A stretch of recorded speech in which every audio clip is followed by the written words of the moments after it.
Hey guys, what's up? threads13 here for deucescrack.com, coming to you today with a video that's been sort of inspired by this thread that I saw here in the micro forums started by DC member Cold. And the basic gist of the thread was asking if the micro games have become too difficult nowadays, and you can't really beat them for a whole much, especially when you start to consider it a rake.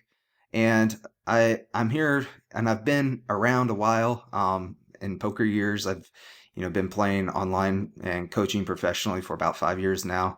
I'm old. I'm 30, and this is one of those things that comes up, about every 6 months. Is you see everyone kind of, not everyone, but every once in a while, you just see this thought come up, like, is this an issue? And a lot of people seem to agree. And kind of this inspired me to tell you guys, no, the micro games are very beatable still nowadays. And kind of what I want to get into is I want to do a video about this. And what I've decided to do is split this video up into basically two parts. The first part being kind of a presentation style where we talk about specifically just conceptually what sort of issues that you may have in your game and how you can beat the micros for more. And then I'm going to close it out with just an example, but it's going to be, fairly in-depth looking at the example. To give you an example, let's use the word example one more time, of where you can find some extra profit in these games and kind of just, get the brain going. And what I've also thought is that this might be something that is worth doing a couple episodes on. But, taking it and putting more examples, and there's example again. I'm starting to become very self-conscious of that word. Doing that in following future episodes. So that's kind of my thought here. So let's go ahead and we will jump right into it. Okay, so what I've decided to entitle this sort of presentation is things you aren't doing to beat the micros. And I got really lucky, and when I Googled leaky faucet, there was this image just sitting there waiting for me. So this is no me being good at doing this sort of stuff ninja. This is just me getting lucky. So the main thing I want to talk about, I think that causes a lot of the issues that people have in the micros is groupthink. And when I think of groupthink, I kind of think of big corporations and stuff like that. Basically, big groups of people. So that's why I got this nice little picture of people in a boardroom. So I got what we have here is and I went ahead and put the definition here that came up when I looked at Oxford's online dictionary: the practice of thinking or making decisions as a group, resulting typically in unchallenged poor quality decision making. And this comes up all the time in group in poker. And you can see how that happens when we're studying in the forums, and we are talking, we're doing videos, and then everybody's learning from that video, and everybody kind of gets the same idea, and kind of we all agree that it's good, and then we move forward with it. And then the problem can start to become is if anybody kind of goes a different way,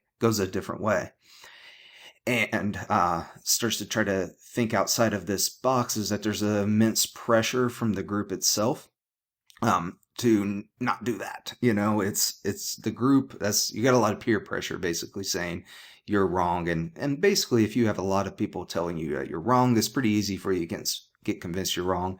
So you have everybody kind of going with this one thought and agreeing that it's correct, even though it may or may not be correct. So that's what we have. Groupthink, so what? So, like I said, this leads people accepting ideas without thinking, not searching for new ideas, and consequently making mistakes.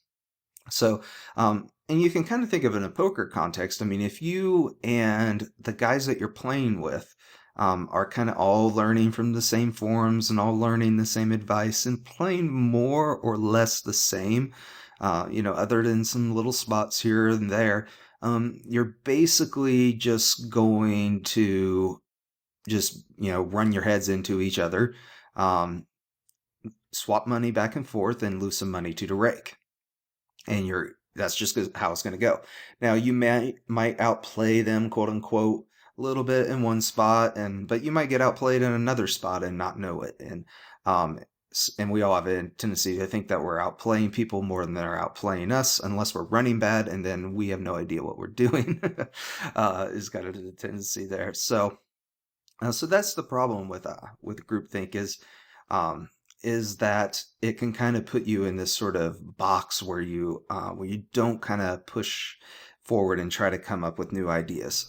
So what are some more specific examples? It kind of can lead into some very sort of mantras. Don't bluff fish. Is something you guys have probably all heard a million times. I see bet on this flop. So this is a good flop for my hand, or this is a good flop for me, so I see bet. Um, you just kind of hear these things, and then a lot of people just do it because that's what they think they're supposed to do. Or no one folds top pair. That's not necessarily true. I mean, we have to think about these things, and well, no one folds top pair. What type of player are we talking about? How's the board ran out? How big's your bet? What was the action so far? There's all sorts of things that we have to think about in order for this, don't bluff or for this groupthink stuff to be true. So the thing is don't just necessarily believe everything just because a lot of people are saying it. There's a reason that a lot of people are saying it sometimes.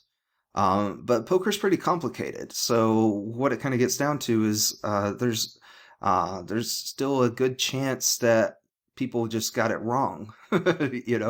It's pretty hard, and there's a lot going on. So some of the stuff that seems easy could have just seemed easy, and everybody thought, hey, this is right, and so let's go with that.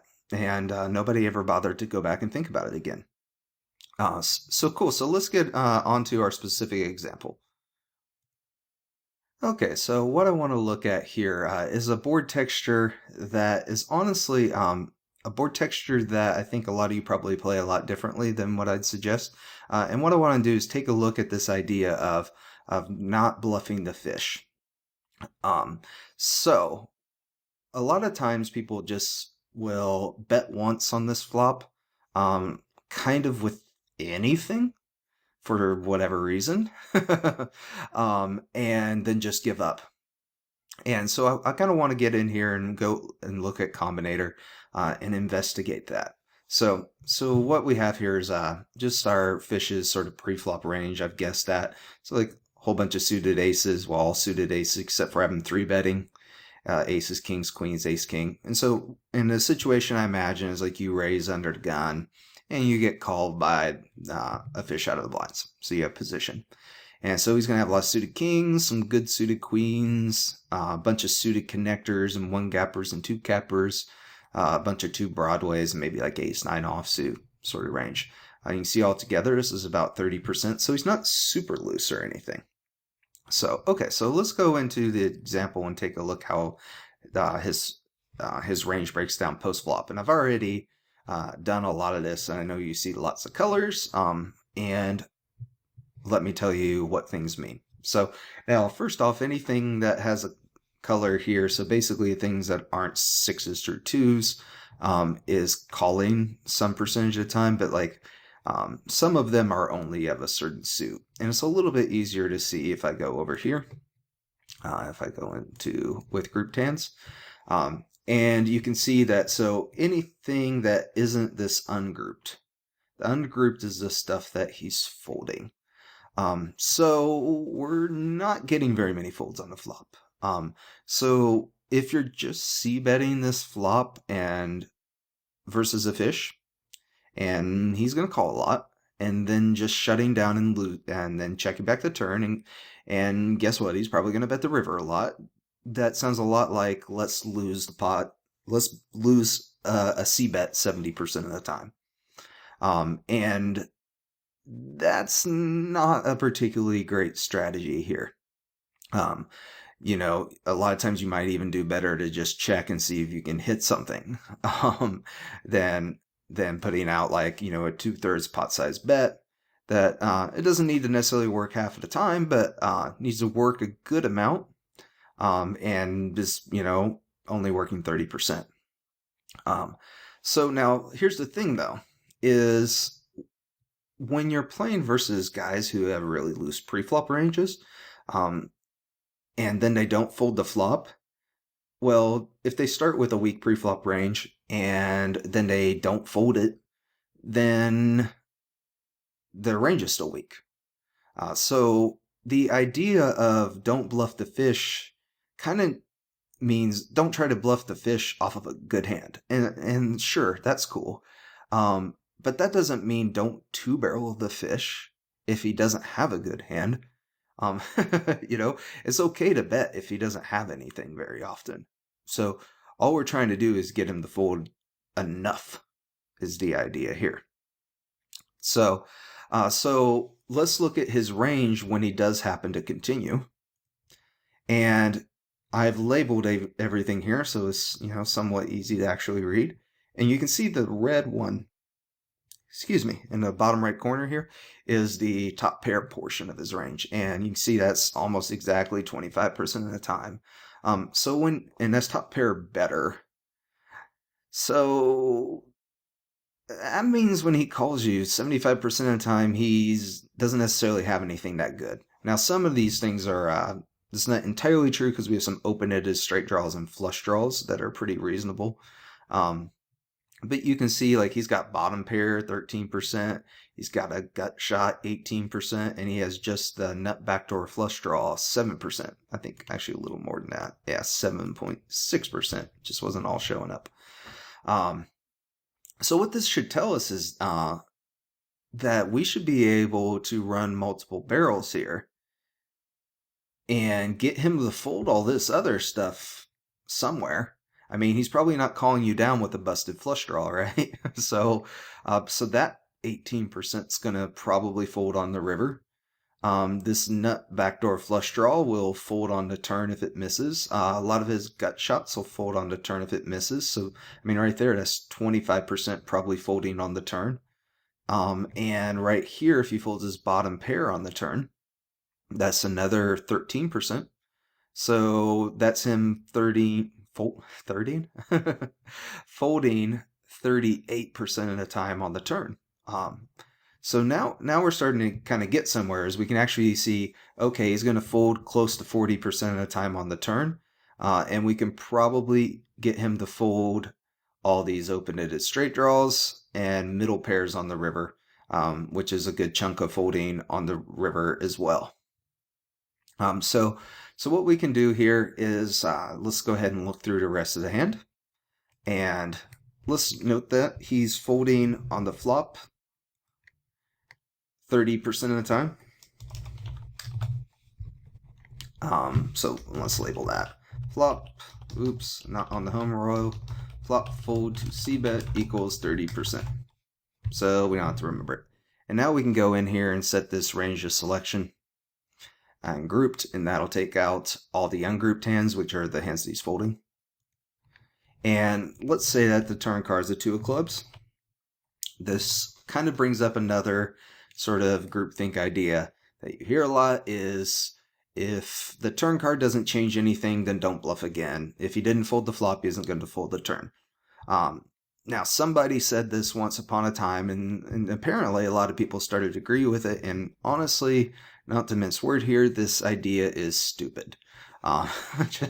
Just plain dumb. Like nobody has ever called the flop with like middle pair and then folded it on the turn. You guys do it all the time. I do it.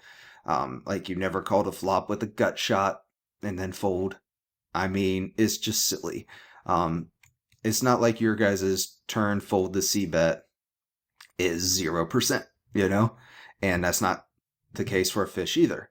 So it's going to depend on the board, and we need to think about it. So yeah, the turn card didn't change anything, but that's cool with us because then a lot of his hands didn't improve. Nothing really hit the two. So we can kind of go in here And let's say, okay, we bet again on the turn. He's not going to fold a king. So we'll select all his kings. Let's assume he's not going to fold a 9. And obviously not a set. And let's get things like Jack 10, which is a double gut shot. 10-8 and 8-6 are open enders. And is there anything else I'm missing? And cool. And we, of course, want the flush draws. Let's go ahead. I'm going to put them in a different color just so we can see them a little more clearly. Come on, Jack 8. I don't know why that's not selecting. I must have screwed something up there on the previous street.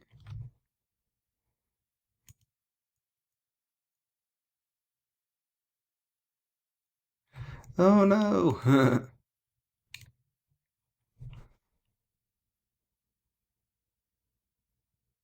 Yeah, for some reason, it didn't have the old Jack 8 in there, so we're going to go back in there and add it. So, let's get these guys in there.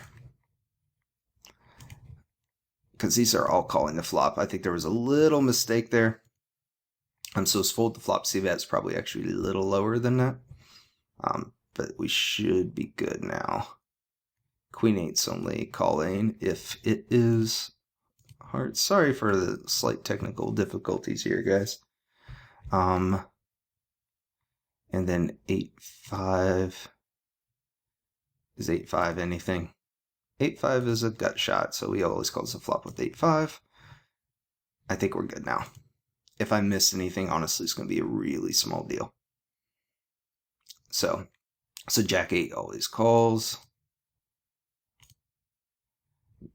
Jack 9 is in there. And there. 8-6 is calling. 10-8 is calling. And we should be good now.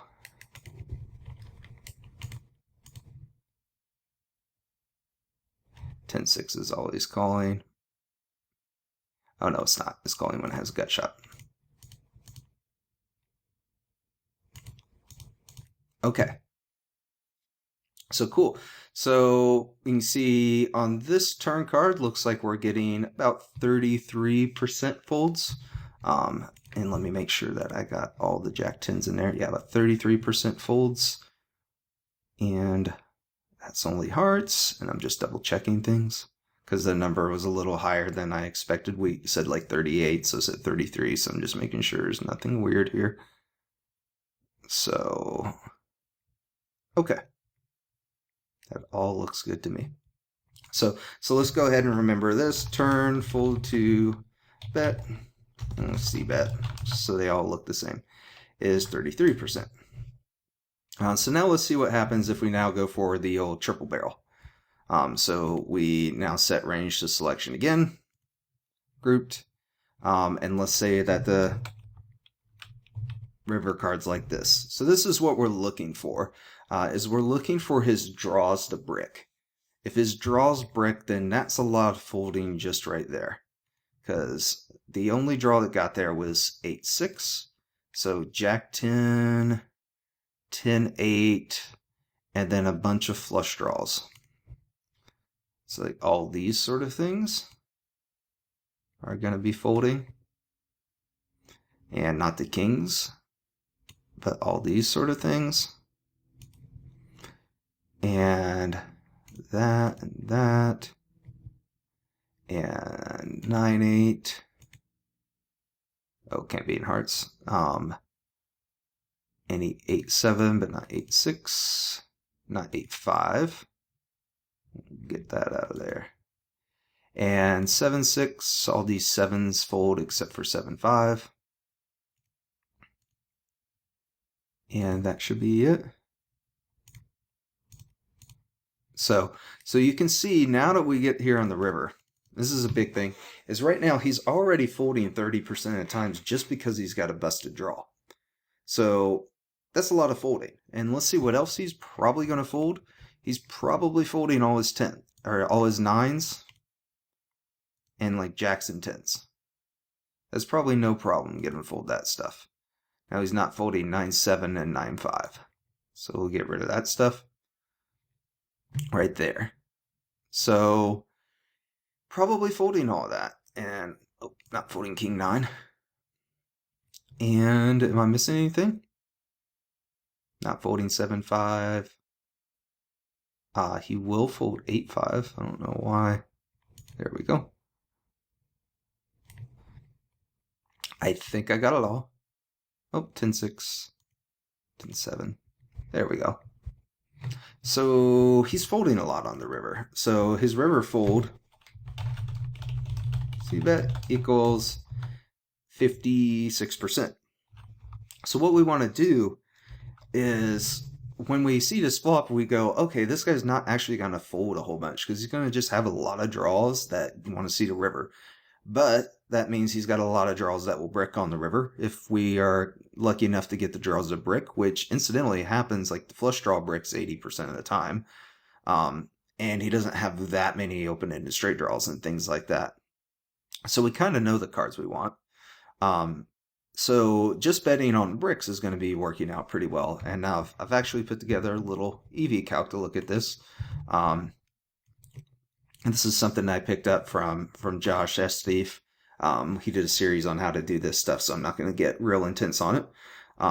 And if we just plug in these numbers here, all I've got here is just how often does he fold to a flop bet, 30%. How often does he fold to a turn bet, 33%. River bet, 56%. Oops, let me go over here. I was playing with a couple different ones just to see how much it changed, if it was worth talking about. There we go, 33 and 56. So you can see now this is just looking at our barreling strategy, assuming like we never suck out. So you see you can make some money here just barreling with this assumes no blockers. This assumes that you never suck out on anyone. And this is also, I kind of picked this board to show you a board where it's not actually maybe as obvious and you don't get anything really good happening for you. I mean, just the draws bricked.